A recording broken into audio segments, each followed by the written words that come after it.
قضية اليوم قضية صادمة اللي هزت الرأي العام وروعات ساكنة الرباط وسلا. واش ما عمركم سمعتوا على شي واحد كيصنع الفلوس المزورة وكيدورها في السواق بلا ما يحس به حتى شي واحد؟ عمركم تخيلتوا كيفاش عصابة صغيرة قادرة ترول الاقتصاد مدينة كبيرة بحال الرباط؟ ولد مسؤول قضائي كبير كان باه وكيل الملك سابق تحول لزعيم مافيا ديال تزوير الفلوس. القضية اللي غادي نحكي لكم اليوم ماشي قضية ديال جريمة عابرة، وإنما من أكبر الجرائم اللي بطلها شاب مدلل ومفشش استغل النفوذ والاسم ديال العائله باش يلا يجمع 4 من اخطر الوجوه الاجراميه في الرباط وسلا. هدفهم تزوير النقود بطريقه احترافيه وتوزيعها في المقاهي والمحلات وحتى من الاسواق الشعبيه. ولكن السؤال المطروح، علاش القضيه خدات وقت طويل؟ واش السلطات كانت عاجزه قدامها؟ وعلاش فيها ثغرات كثيره؟ سلام الله عليكم، اللهم صل وسلم على رسول الله. نتمنى هذا الفيديو يلقاكم في احسن حال نتوما وحبابكم. قصتنا غتبدا نهار الخميس مع الصباح بكري، وبالضبط في مدينه الرباط سنه 2014. واحد السيد اللي سميتو الحاج الميلودي مشى للبنكه باش يحط شي فلوس. هو عنده واحد المطبعه اللي كبيره ومعروفه في المدينه وكلشي كيعرفها. السيد خدام على راسو مزيان، الله يعمر ليه الدار، السمعه ديالو نقيه وما كاينش اللي كيقولها فيه خايبه. ملي كيجمع شي مبلغ اللي مهم من عند الكليان ديالو، ديك 3 حتى 4 الملايين كتكون زايده في المجر، كيمشي كيحطها في الحساب ديالو. في هذاك الصباح دخل مع عليه مابي وعطى الفلوس لهذيك الموظفه. السيده شدات عنده الفلوس وبدات كتحسبهم بهذيك الاله الالكترونيه. فجاه الاله توقفت وبدات كتلوح في هذوك الفلوس. قالوا في الاول غير الفلوس القديمه، داكشي علاش، وغادي يعاودوها المره الثانيه والثالثه وحتى الرابعه، ولكن ما بغاتش الاوراق النقديه من فئه 100 درهم تدوز، واللي كانت تقريبا شي 2000 درهم. هذيك لاباراي بدات كدير لهم اشارات حمراء في البيسي وكتقول لهم بان هاد الاوراق مزوره. الموظفه تصدمات وعيطات على واحد الزميل ديالها يتاكد معها قبل ما تعلم السيد. وبفعلا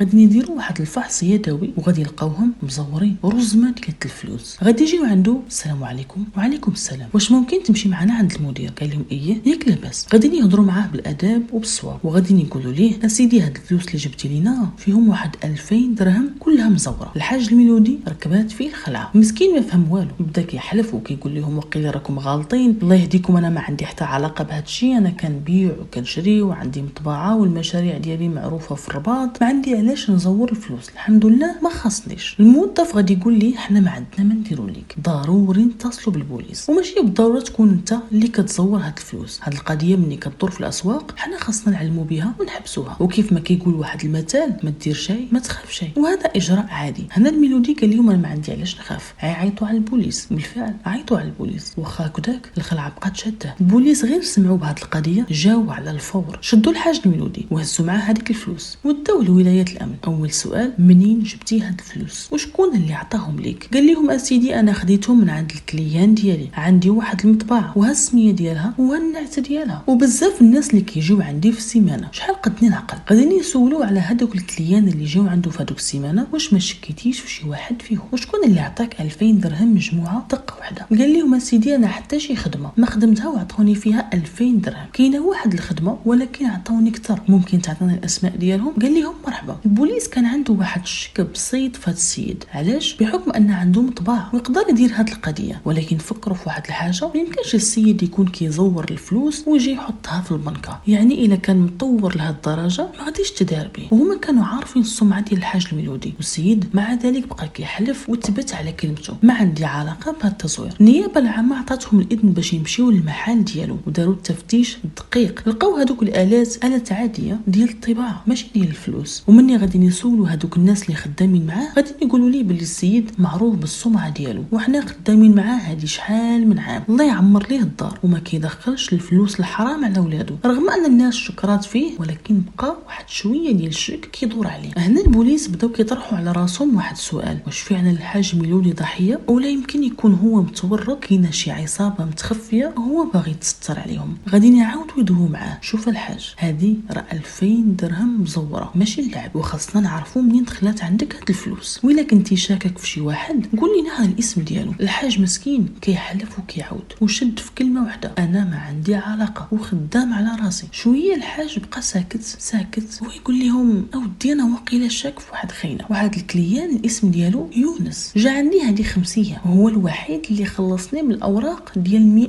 درهم وعطاني 800 درهم مجموعه، ومن قبل جا عندي واحد السيد وعطاني 600 درهم. انا الصراحه ما قلبش الفلوس، يحسب حسبتهم من بعيد وحطيتهم في المجر. يقدر الا هادو هما اللي عطاوني هادوك الفلوس المزوره. قالوا لي اسي راه عندك 2000 درهم كلها مزوره ماشي 100 درهم. قال لهم راه هاد السيد كيجي عندي ديما كيطبع ويقدر دوز لي هاد 2000 درهم فرقه وانا ما حسيتش بها. البوليس هنا سكت لان صعيب 2000 درهم كلها تكون مزوره وما تحس بتا شي حاجه. قالوا له اشنو كيطبع عندك هاد السيد؟ قال لهم مره بوسترات مره شي حويجات وحدين اخرين. قالوا له واش كتعرف العنوان ديالو النمره التليفون؟ قال لهم لا، السيد بحالو بحال اي كليان كيجي عندي كيوصيني على الخدمه وكيمشي كندير معاه واحد الوقيته ملي كيرجع كيخلصني وكياخذ الخدمه ديالو. بصح الوجه ديالو مألوف وكنعرفو مزيان. هو مازال عندهم غادي يجي واحد الراجل كبير ما كبير الا الله، تكون عنده هذيك 65 سنه، عنده جوج وليدات، واحد فيهم كاين فسله كاتب عمومي. غير دخل قال لهم عافاكم بغيت نهضر مع المسؤول. جا عنده هذاك الضابط قال ليه لاباس شنو بغيتي؟ غادي يقول ليه اسيدي الولد ديالي خدام فسله، واحد الكليان عطاه 200 درهم وللاسف ولدي كان مزروب عنده الكليان بزاف كيتسناو، شد هذيك الفلوس ورد ليه الصرف. ولكن ملي غادي يمشي للدار في العشيه الوليد ديالو كيقرا في التاسعه ومولف باه ملي كيحط الفلوس قدامه كيمشي كيحسبهم وكيتيق فيه ثقه عمياء. الدري تبارك الله عليه ذكي بقى كيحسب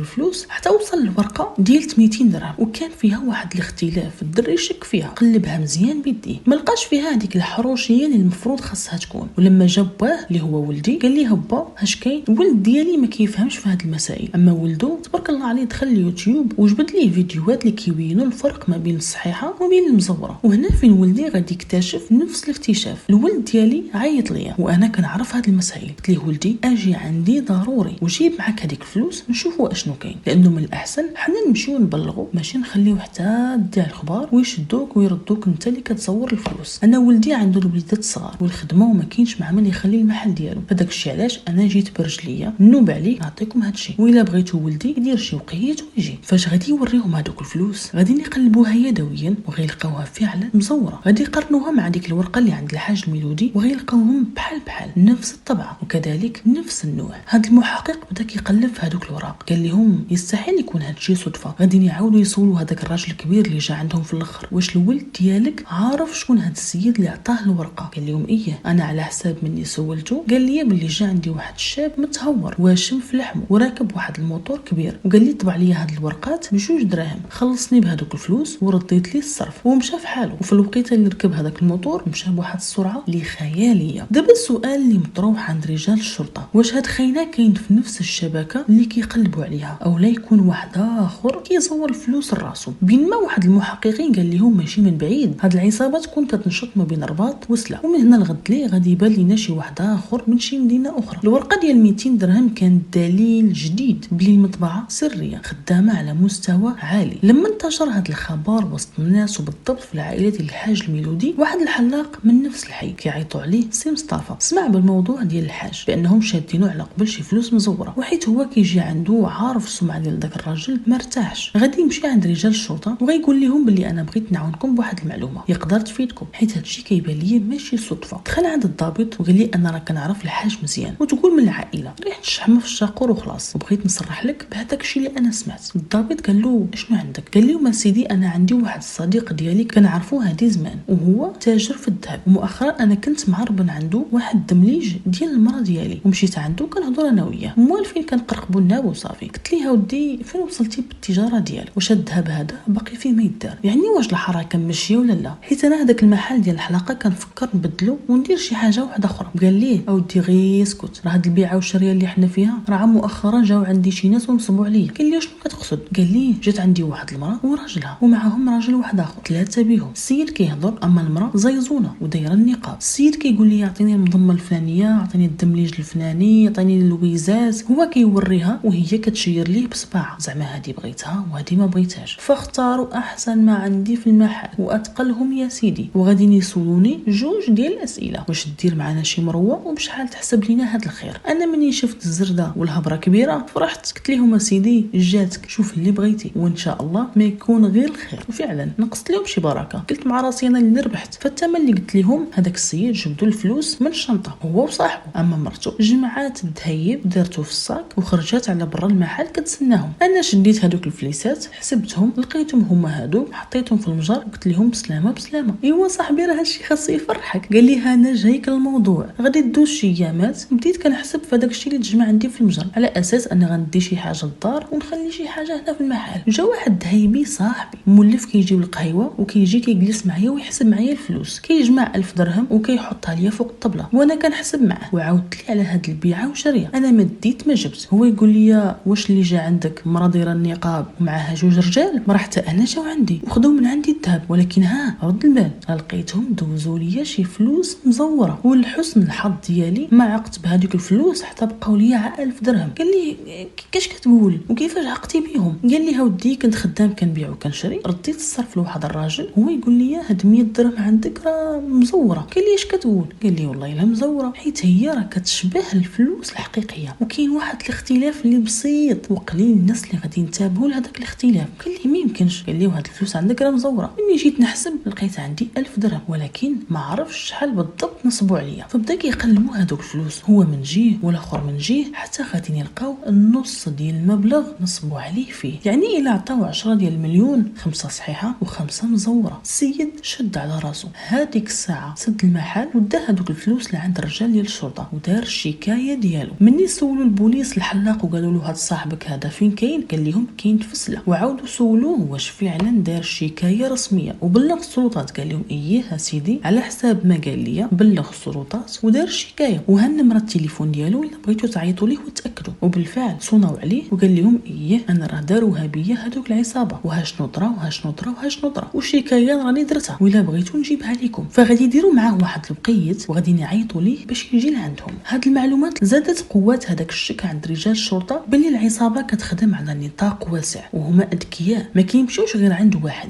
لما جاهم هذاك الذهبي اللي هو صاحب الحلاق غادي يطالبوه بالنسخه ديال المحضر ديال الشكايه اللي دار، تاكدوا من انه فعلا تنصب عليه من طرف هذوك الناس. لما عاود لهم على الصديق ديالو حتى هو غادي يعيطوا ليه ويتباهتوا معاه ويقول لهم انا الاسم ديالي بوشعيب وهاد الناس حتى هما داروها بيا وكيفاش وانا ما عقت حتى بقات لي 1000 درهم وما صرفتهاش، راه باقا عندي في الدار. خفت لا يلقاوها عندي الناس ونمشي فيها انا في رجلي، اولا نظلمهم يصدقوا هما غاديين بسبتي. في نفس الوقت قلت بلا ما نمشي نديكلاري حيت بقات عندي 1000 درهم، حيت هاد العصابه ما معروفاش صافي داروها بيا وكملتها وسكت. هاد السيد من عيطوا ليه رجال الشرطه قالوا له من تكون جاي جيب معاك هذيك 1000 درهم. فلما جابها بداو يقلبوا فيها مزيان، غادي يلقاوها بحال الاوراق النقديه الاخرى ديال الحاج الميلودي وديال الكاتب العمومي اللي كاين في سلا. قالوا ليه انت ارتكبتي واحد المخالفه، علاش؟ حيت ما مشيتيش بلغتي رجال الشرطه. قال لهم سيدي انا ما عارفش القانون وما كنتش متاكد واش هاد الفلوس مزوره ولا ماشي مزوره. خفت على راسي وقلت غادي نجي عندكم صدقوا شاكين فيا ولا شي حاجه، خزنتها في الدار وقلت ما طراباس. هنا رجال الشرطه شكوا في هذيك المراه الزيزونه، يعني هنا العصابه دايرين معاهم حتى العيالات. الوقيته اللي كانوا رجال الشرطه كيحقوا في هذه القضيه في هذيك الايامات غادي يوصلهم واحد التليفون مجهول من عند واحد السيد.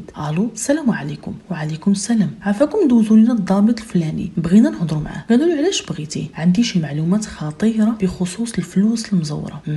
دوزوا ليه السيد هضر معاه. السلام عليكم. وعليكم السلام. قال لهم انا صاحب مالها ليلي، البارحه سيدي دخل عندي واحد الكليان معروف بالسهرات وديما كيجي تقريبا. انا استغربت لهذاك المبلغ الكبير اللي صرف. شاف واحد الشيخه وبقى كيعلق ليها وعمرها ما وقعت لينا. كيجيو عندنا شخصيات كبار وناس معروفين وكيعطيو مبالغ كبيره، ولكن هذا السيد عطى اكثر من القياس، وعلى حسب ما تيقول السرباي كيعرفوا مزيان. فكيفاش غادي يعلق ليها اكثر من مليون؟ وحيت صحابي مؤخرا قالوا لي رد البال راه كاينه شي فلوس مزوره كدور. وعلى هذا الاساس قلت للدراري ديالي من يتجمعوا هذيك الغرامه عزلوها على الفلوس وحتى تحسبوها مزيان عاد باش خلطوها مع الفلوس اللي في المجر. من الدراري ديالي بداو كيحسبوا في هذوك الفلوس حسوا باللي فيها شي حاجه ماشي تلهي، وهنا شكينا واستعنت بمختص. وهذا السيد ديما مني كنشكوا في شي حاجه كنعيطوا له. فلما قال لهم هاد الهضره رجال الشرطه تحركوا بسرعه جاو لعنده قالوا له واش متاكد من هاد الهضره؟ قال لهم ايه الفلوس اللي قلت لكم عليها ها هي. قال لهم انا ما نقدرش نقول لكم الاسم حيت ما متاكدش منه، ولكن اللي نقدر نوريكم هي الكاميرات المراقبه، وهذاك السرباي اللي عندي راه كيعرف واحد منهم حيت هما كيجيو بثلاثه. البوليس ما كانوش منتظرين ان الفلوس المزوره غادي يلقاوها حتى في الملاهي الليليه، غادي يوضعوا جوج ديال البوليس سريين اللي غادي يبقاو يراقبوا المكان تقريبا شي 3 ايام لعل وعسى يجي هذاك الشخص. في نفس الوقت صاحب الملهى الليلي مشى داهم يشوفوا الكاميرات. السرباي اكد لهم بان هذاك الشخص في الاول كان كيجيو حالته حاله، ولكن من بعد عام السيد ولا كيجي لابس مزيان راكب واحد السياره اللي واعره وغير كيدخل وكيشرب الخمر كيبدا يلوح في الفلوس. اغلبيه اللي كانوا تما كيعرفوه وقالوا بلي هاد خاينه باينه واش ضرب شي ورثه. غاديين يسولوا السرباي واش كتعرفوا مزيان، قال لهم اسيدي الاسم ديالو كريم وكيجيو هما بثلاثه، وكاين واحد اخر سميتو يونس الاب ديالو واقيله وكيل الملك سابق، اما الثالث بصراحه ما عرفتش السميه ديالو. هنا الاسم ديال يونس تكرر 2 مرات. الوقيته اللي كانوا كيحقوا مع الحاج الميلودي قال لهم باللي اللي عطاني الفلوس من فئه 100 درهم السميه ديالو يونس، وعاود ثاني السرباي قال لهم داك السيد سميتو يونس. فتاكدوا ان هذا الشخص هو الموزع الرئيسي في المدينه، واكيد كاين معاه اشخاص واحدين اخرين اللي مازال ما عرفوهم لحد الساعه. دابا هذا السرباي عطاهم الاسم ديالو، ولكن باش غادي يعاونهم اكثر هو مني غادي يعطيهم الرقم ديال السياره ديالو، وهذه هي اللي ساعدت البوليس اكثر. من هذاك الرقم غادي نعرفوا هذا السيد بالكنيه والسميه، وغادي يقلعوا العنوان ديالو بسرعه. وفعلا ما هي الا يومين عرفوا هاد خاينه شكون، وهو اللي صدق ولد الوكيل الملك السابق. الاب ديالو كانت عنده واحد السمعه نقيه، وكمل السيرفيس ديالو على خير وبخير، ولكن الولد خرج ليه من النص. كيف كنقولوا الكرش كتولد الصباغ والضباغ، البوليس ما جاوش وشدوه غير هكاك، غادي يراقبوه غير من بعيد حيت خاصهم يشدوه متلبس. من بعد مراقبه دقيقه تبين لهم بان يونس كيمشي مع هاد كريم الميكانيكي، وهاد السيد ما تهور وما عنده لا مع المعقول ولا مع الجديه، كيتحرك بزاف وباستمرار ما بين المخازن الكراجات وحتى عند المحلات الصغار. اما الحوانت فحدث ولا حرج، غير هاز واحد الموتور وواحد الشكاره وكيدور يشري من هنا ويشري من هنا، ومن بعد كيصوني على يونس وكيتلاقى هو وياه وكيجلسوا شويه في الطوموبيل وكيبقى واحد الساعه، من بعد كيتفرقوا. فلما شافوا البوليس هادشي كيتكرر عندهم بزاف قالوا واقيلا هاد الجوج كيطبخوا شي شهوه وخاصنا نعرفوا شنو هي بالضبط. الضابط قسم 2 ديال المجموعات، واحده اللي كتحاصر الطريق والثانيه اللي غادي تهجم في الوقيته المناسبه، وما كانش عارف بانهم مراقبينه. هذاك الكراج اللي غادي يدخل ليه حلو بالساروت ديالو. من بعد مشى هز واحد الاله ديال الطباعه وحطها في الكوفر. لما غادي يعاود يدخل المره الثانيه هنا فين غادي يهجموا عليه البوليس. غير دخلوا البوليس غادي نلقاو كارثه. السيد داير واحد طاوله اللي كبار وحاط عليهم الرزامي ديال الفلوس، زيد عليها كاينين شي الات ديال الطباعه خدامين مزيان. واللي عرفوا البوليس من بعد ان هذيك الاله اللي كان هو هاز وحاط في الكوفر خسرت لهم، وكان باغي يديها لدرب غلف باش يصلحها. كريم دار محاوله الهرب ولكن بلا فايده، واحد من البوليس شادو من الخلف والاخر شادو من القدام، وحتى لو دار محاوله على برا غادي يلقى باقي العناصر كيتسناو. غادي يتم الاعتقال ديال كريم والسيد وهما مدينوا الكوميساريه. بدا كيتنفس بالصعوبه، كيمثل عليهم على انني عندي الضيقه وما قادرش نتنفس، عافاكم ديوني لعند الطبيب ديالي. البوليس ما كدارش بهم، وبحال هاد الحركات هما عايقين بها. قالوا له غير زيد، هذاك الطبيب اللي انت كتسول عليه راه عندنا بحالو في الكوميساريه. فإن فوا بداو كيبحثوا معاه قالوا ليه حصلناك متلبس، شكون اللي معاك؟ غادي يجيهم من الاخر غيقول لهم حنا بزاف بينا. يونس هو الزعيم وراس الحربه، رضوان هو اللي كيصمم الاوراق، وايهاب هو الموزع، اما سفيان فهو اللي كيستعمل الكمبيوتر باش يصحح الرموز. هنا تبين رجال الشرطه انه اللي كانوا كيعتقدوا ان يونس هو الموزع فصدق ايهاب هو مول هذه المهمه. البوليس من يعرفوا هذه المعلومات على يونس وان الاب ديالو كان كيخدم في واحد المنصب اللي كبير ومفشش ومدلل، ما بغاش يعيش تحت الظل ديال باه، حيت باه ديما كان تينقص منه وكيقول ليه انت ما عمر تكون منك الفايده، وهو بغى يبين لباه باللي راه يقدر يدير الفلوس وغادي يولي حسن منه. هاد ايهاب على حساب ما عاود ليهم هاد كريم كان مبلي بالافلام الاجنبيه ديال العصابات، وكيعجبوه هادوك الشخصيات اللي كيمثلوا في هادوك الافلام وكيفاش كيربحوا الملايين بلا ما يتكرفسوا عليهم. ومن هنا صاحب مع واحد الصديق في الجامعه، سولو واش كاينه شي طريقه نصنعوا بها الفلوس بحال هاد الافلام هادو. وهذا الصديق هذا هو رضوان. قال ليه ايه كاينه، وهذا رضوان هو المتخصص في الطباعه والتصميم. قال ليه راه ممكن نديروها ولكن خصنا امكانيات، منها الات وناس ما يخافوش. فهنا فين بانت الشراره الاولى ديال العصابه. داكشي علاش غادي يهضروا مع يونس اللي كان حتى هو صاحبه، وقال لهم انا اللي غادي نكون راس الحربه، وإلا كان على حساب دراري انا اللي غادي نجيبهم يخدموا معنا وما عندكم مناش تخافوا، وانا اللي غادي نوفر لكم الحمايه، حيت الاسم ديالي غادي يخلي البوليس ما يشكوش فيا، وفي حاله كانت شديت غنقول لهم بلي انا ولد فلان وصافي مريضنا ما عنده باس. هنا فينا سيدي بدا كيجمع في العناصر واحد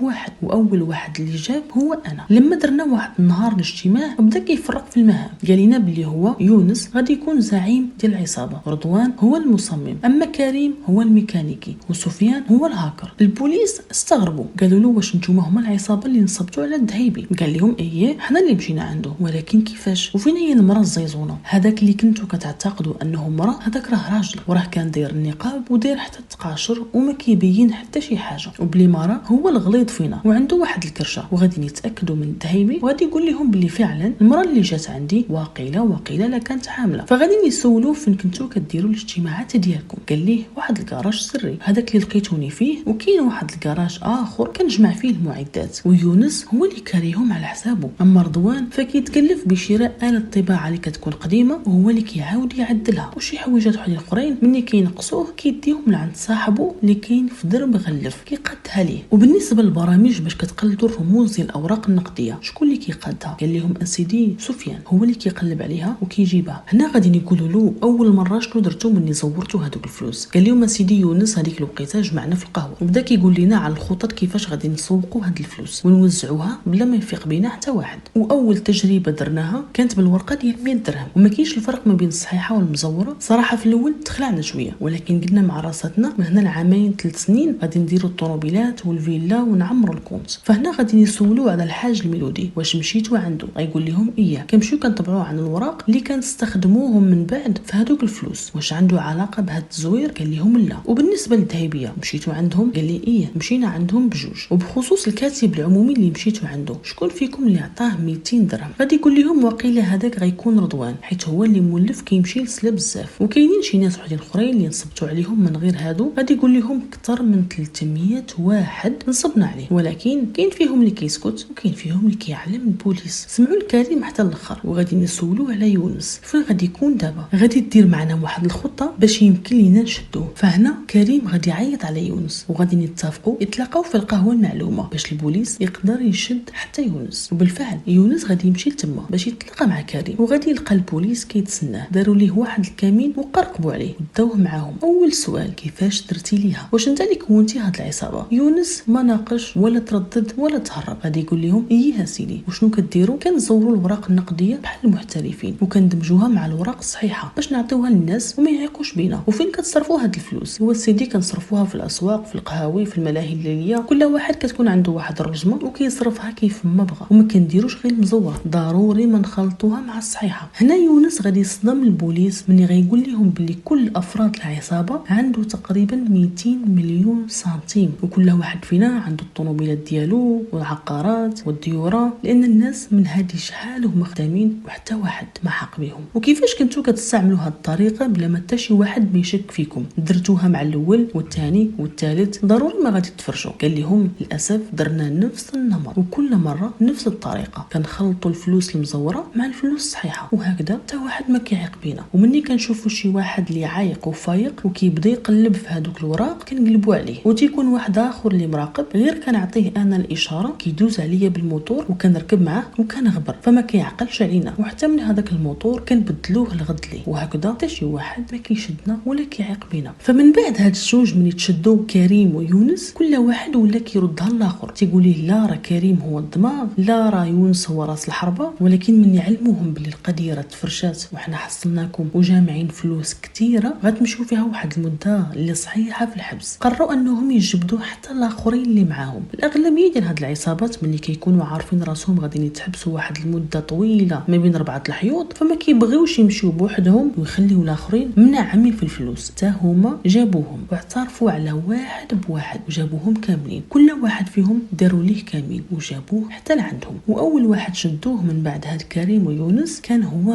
رضوان كان هاز واحد جوج الرزامي ديال الفلوس خاشينهم في واحد الساكادو، وكيدور بواحد الموتور وكيدخل القهوه، تيجلس ربع ساعه وتيعاود يخرج. من بعد يمشي عند محل واحد اخر يشري ما عنده شي حاجه ويعاود يخرج، حتى قرقبوا عليه البوليس. شويه فرقه واحده اخرى غادي تتصل وغادي تقول لهم باللي حتى سفيان الهاكر حتى هو شديناه قطي، هز مع الكمبيوتر وكيصلح في الرموز ديال هاد القضيه اللي تكلم عليها الراي العام. فمن بعد ما خرجت الاخبار على واحد العصابه اللي شدوها في المدينه كلها تهزات، الناس بداو كيهضروا في الاسواق وفي المقاهي، حتى من المدارس بدات الهضره كدور فيها. واش سمعتي على ايهاب والعصابه ديالو المليارات؟ الاخر تيقول لي لا راه سمعنا على الملايين ماشي المليارات. فشحال من واحد خرج وهضر ومشى ديكلارا في البوليس، وشحال من واحد فيهم تنصب عليه وداير عين ميكا وبقى ساكت، حتى لواحد السيد اللي خلاهم حتى سالاو الاستماع لهاد الافراد العصابه. عاد باش غيجي عندهم واحد الصباح: السلام عليكم. وعليكم السلام. سمعت سيدي بانكم شديتوا واحد الخمسة ولا 4 ديال الناس كيزوروا الفلوس. قال لي ايه كاينه. قال لهم سيدي انا راه سميتي امين وعندي واحد القهوه صغيره وكاينه في الخارجه ديال المدينه، وانا بغيت نهضر على هذا الموضوع بالضبط. وقال ليه بلي هاد 4 ديال الناس اللي شديتهم راه نصبوا عليا في اكثر من شي 1.5 مليون.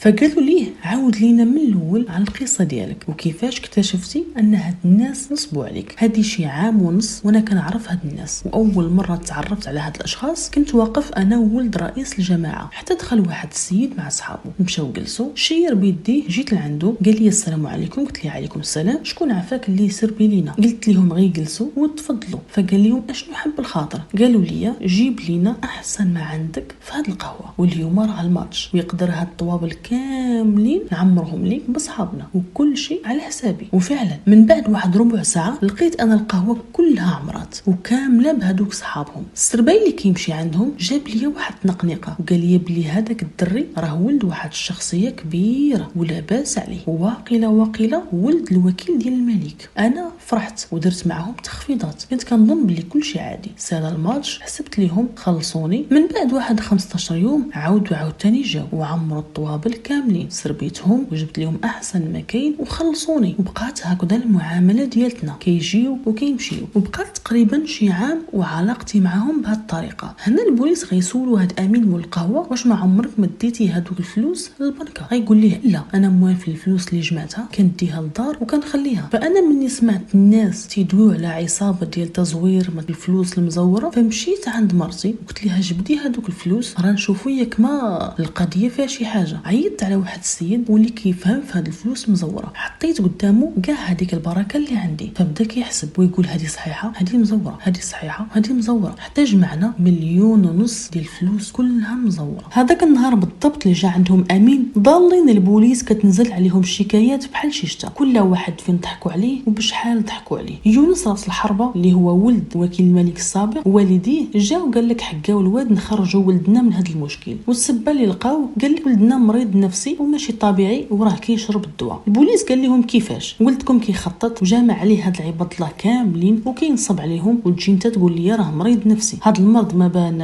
حتى لدابا. ولكن البوليس ملي غادي يسولوا عليه صحابه والناس اللي كيعرفوا غادي يقولوا لهم باللي الولد ما مريض ما حتى شي حاجه، وبكل بساطه مجرم وما كيديرش غير هادشي ديال الفلوس. شحال من وحده كيعرفها وضحك عليها وصدق فعلا دار واحد العلاقه خايبه مع واحد البنت وحملها وسمح فيها. فمني غادي يبحثوا على هاد البنت شكون هي وغادي يجيبوها غادي يقولوا لها فين كتعرفي يونس؟ غتقول لهم انا ما كنعرف حتى شي واحد سميتو يونس. قالوا لها السيد اللي حملك ومشيتي نتيا وياه للطبيب وطيحتي الكرش. قالت لهم هذاك ما سميتوش يونس، انا اللي كنعرفو سميتو رضا. فمني وراو هاد التصويره قالت لهم هو هذا. قالوا لها ايوا لا راه كذب عليك حتى في السميه. فهاد خاينه مني عرفاتو هي كانت كتقلب عليه هادي سنين باش تخرج منه هذاك الشيء اللي دار فيها، ومني لقاتو دارت به شكايه. فحتى هادوك الناس ديال العصابه اللي كانوا معاه كانوا مقربلينها شي مخدرات شي خمر، كل واحد والكارثه ديالو. والغريب في الامر انه ما تشكش فيهم. علاش؟ لانه ما عندهمش حتى شي دوسي من غير هذاك الميكانيكي اللي كان عنده 2 مرات داخل الحبس، مره مدابز ومره فساد. مني سولوهم قالوا لهم علاش درتوا هاد الشيء كامل؟ بكل بساطه بغينا نربحوا الفلوس باي طريقه وما بغيناش نضربوا تماره، نربحوا دغيا وبلا تكرفيس. من بعد ما وصلتهم جميع الشكايات ديال هذوك الناس اللي صرحوا بانهم تسرقوا وتنصب عليهم وضحكوا عليهم، غادي نتقدموا بعده تهم: تزوير ديال الفلوس، النصب والاحتيال، تكوين عصابه اجراميه منظمه، زيد عليها غسل الاموال واستعمال وسائل الكترونيه للتزوير، برامج الكمبيوتر لتصميم الاوراق المزوره، تنسيق ما بين الاعضاء ديال العصابه عبر شبكات رقميه. فمن بعد جلسات طويله والاستماع لكل الشهود ومراجعه الادله الالكترونيه والماديه غادي يتحكموا ب10 سنين. طمع خلاوها ناس زمان، قال لك الحروف ديالو كلها خاويه، لا الطاء ولا الميم ولا العين. الحاصل الله يخرجنا من دار العيب لا عيب.